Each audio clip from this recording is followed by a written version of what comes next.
Oof, I don't know if this is gonna end very well, but I'm not sure who for. You see, the Ford Ranger has long been a fixture in the Australian ute market. It's known for versatility, off-road prowess, and a pretty work-ready design. It's been a staple for years. But as the automotive landscape shifts towards electrification and the onslaught of new Chinese manufacturers come out, the Ranger is no longer the sole standout. Ford has just announced it's taking a step into the hybrid world, and they've released details of the 2025 Ford Ranger PHEV. On paper, it looks like a smart move because it bridges that gap between traditional diesel and electric power, but here's the thing, I'm kind of worried. Probably much like me, I'm sure a lot of you think that Ford, along with a lot of other legacy manufacturers, are just taking way too long to adapt. They announced the Ford Ranger PHEV back in like 2023, and it's only coming out in 2025. Meanwhile, you have brands like BYD, a Chinese car company, who are moving really quickly and are offering compelling, really tech-forward, and more importantly, cheaper alternatives, kind of like the BYD Shark. So today I'm going to tell you everything you need to know about the 2025 Ford Ranger PHEV, all the details we have, but also how it stacks up against the BYD Shark and why competition from newer brands may leave players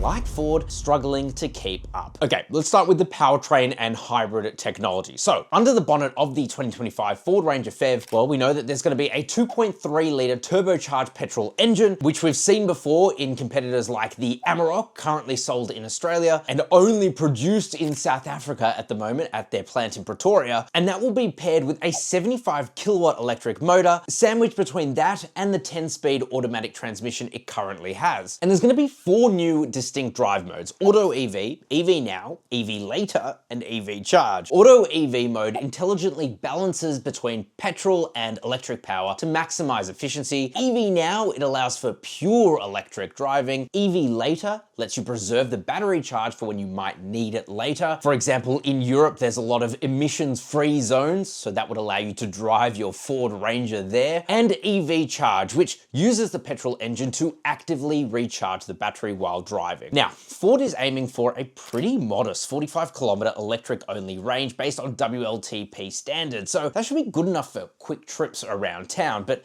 here's the issue. The BYD Shark offers a much more generous 80-kilometer electric-only WLTP range, which is nearly double that of the Ford Ranger. For urban drivers who do drive a fair distance, this longer range could be a game changer, allowing them to rely almost entirely on electric power during their daily drives, saving so much in petrol costs, while the Ranger PHEV will require switching to petrol more often. This is a prime example of how Ford's late arrival to the PHEV scene might actually hurt them. Brands like BYD are already pushing the boundaries with longer ranges and more advanced tech. We don't even need to talk about their new DMI5 system, which allows for over 2,000 kilometers of range, combined of course. But it's important to remember that the Ranger PHEV's hybrid system still offers versatility for long distance drives because it allows the petrol engine to essentially extend your electric range. As for now, Ford hasn't yet released the combined power and torque figures for the PHEV version of the Ranger, though they've hinted it will offer at least more torque than the diesel V6, which currently cranks out 600 newton meters of torque. Meanwhile, the BYD Shark is already kind of ahead of the curve here, producing a total of 320 kilowatt of power and an estimated 650 newton meters of torque from its dual electric motor setup. That's serious power, and for those who value performance, the Shark might actually outgun the Ranger. But let's talk about towing and payload, because the Ford Ranger definitely wins here. Towing capacity is one of the most important factors for any ute buyer in Australia, and the Ford Ranger PHEV, it doesn't disappoint here either. It retains a 3.5 ton braked towing capacity, which is the same as the current diesel models and is ideal for heavy duty tasks like towing caravans, boats, trailers, which is critical for ute drivers who use their utes for work but also recreation. However, the BYD Shark does fall short in this category. It's only going to have a 2.5 ton braked towing capacity. And while 2.5 tons is still respectable for most drivers, it won't meet the needs of those who regularly require the maximum towing power, which admittedly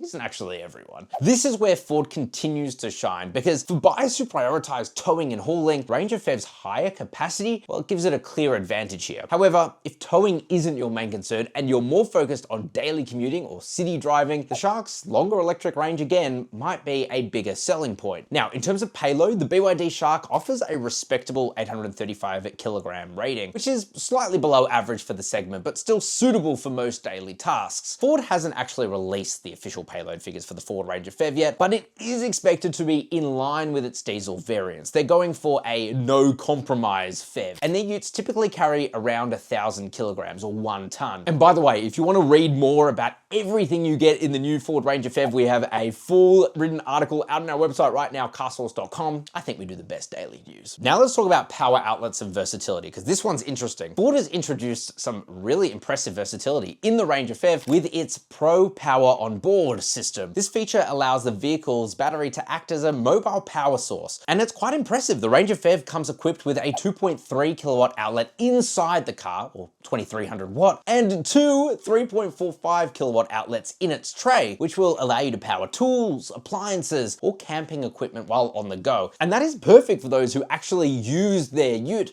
for off-grid work or even recreational purposes like camping. The BYD Shark also offers similar functionality with its vehicle to load, or V2L system, although as far as I can find, it seems to max out at about 2400 watt or 2.4 kilowatts. If I'm wrong about this, please do let me know down in the comment section below. But while this is slightly lower than what the Ranger offers, it's still more than enough really for most users who need to power devices on the go. But the Ranger's higher output might appeal to those with more power intensive equipment. I wonder if it could power a welder. Maybe. Let's talk about off-road capability. So when it comes to off-roading, the Ford Ranger has really always been a very strong performer, and the PHEV versions continue that tradition, at least according to Ford. It comes with a low-range transfer case and a rear differential lock. And according to Ford, the Ranger PHEV is built to handle tough terrain. It also retains the four-wheel drive modes found in the diesel variants, including 4A or Auto, and that allows for four-wheel drive even on sealed roads. And this makes the Ranger highly versatile, both on-road and off-road, and one of the reasons I think it is the benchmark of the segment at the moment. The BYD Shark, while not specifically marketed as an off-road beast, it still holds its own. It's got coil suspension all around, much like a Ford Ranger Raptor, 282 millimeters of ground clearance. So yeah, the Shark is definitely capable of handling rough terrain, I think, and its approach and departure angles of 31 degrees and 19.3 degrees respectively, well, that makes it actually quite competitive within its class. That said, on paper at least, the Ford Ranger PHEV's more, I don't know if you call it robust, but definitely traditional off-road setup with a locking rear diff, low-range transfer case, and an established four-wheel drive system that we know is proven to work well, that gives it an edge for people who frequently go off-road. And if you want to learn more about the Ford Ranger's four-wheel drive system, make sure you check out my Ford Ranger Tremor review. All right, let's talk about interior and technology. This is kind of controversial. So the interior of the Ford Ranger PHEV is built with comfort and technology in mind, at least I think so. Ford's Sync 4 system, it runs on a 12-inch infotainment display. It works really well. I've used it in so many different Ford Rangers now. And it's also complemented by a fully digital 10.1-inch digital driver display. There's going to be a Storm Track edition of the Ranger PHEV, and that also comes with Matrix LED lights, a premium 10-speaker Bang & Olufsen sound system, and Ford's 360-degree camera system. Additionally, the flexible rack system on the back that allows you to load and transport longer items such as ladders or kayaks, and you can do so with ease. And I know that because I actually had a Ford Ranger Platinum for a while, and I'll link that review down below. The BYD Shark, it takes, I think, a much more tech-centric approach. It's got a 12.8-inch rotating infotainment display, a 10.25-inch digital instrument cluster, dual wireless chargers, there's a heads-up display, which is not a feature we've seen in the Ranger. And in terms of space, the Shark benefits from its larger overall dimensions. 5,457 millimeters long, 1,971 millimeters wide, and 1,925 millimeters tall. That provides for a much roomier cabin, at least on paper, and especially for the rear seats, which has never really been a strong suit of the Ford Ranger. So for a longer trip, the Shark might actually be the better choice. We'll have to wait until we sit in both, but I have sat in both, and we'll see. But let's talk about pricing and marketing position, because frankly, I'm a firm believer that you could have a really bad product, but if it's at a good price, it might just be a decent product. And pricing is honestly where things get so interesting.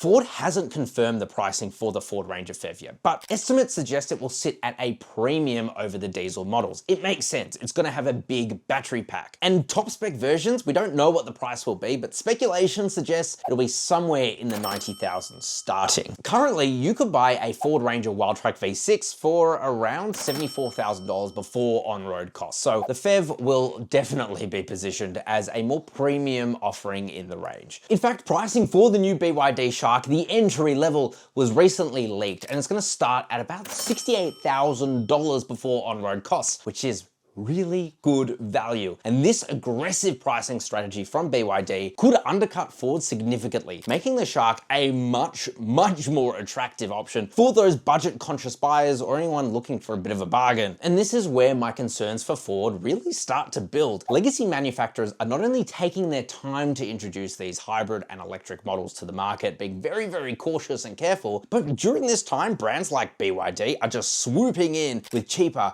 more advanced alternatives in some cases. And Ford's offering, while solid, it just feels like they're playing catch up. And I'm worried that by the time they're ready, BYD and other players will have already claimed a significant share of the market. In fact, I'm not really even worried about it. I'm kind of excited for it. I think we need more competition, but let me know what you guys think. So the 2025 Ford Ranger PHEV and the BYD Shark represent two very different approaches to the plug-in hybrid ute. The Ranger PHEV, it seems to offer strong off-road capabilities and higher towing capacities, which is what we're told is what ute buyers really want. And you also get practical features like the Pro Power onboard system. However, the BYD Shark, it counters with a longer electric-only range, double, a tech-heavy interior, and a more aggressive price point. The 2025 Ford Ranger PHEV is impressive, at least I think on paper, but if Ford and other legacy brands don't accelerate their efforts, they're just gonna find themselves falling behind. As always though, the choice comes down to what you value most: power, capability, tech, or price. Let me know in the comments section which ute you think comes out on top. Would you be buying the Ford Ranger PHEV? Would you be buying the BYD Shark, or neither? And of course, if you are looking for the best deals on any utes, my team will help you out. Make sure you check out carsauce.com/buy. We have thousands of dealers who we literally make fight each other to get you the best price on your next new car. And because we charge them a fixed fee, that's right, this service is totally free for you. That means we go in the hardest to make sure that you get the best price possible, because it is a win-win. So join our many happy customers at carsauce.com/buy. And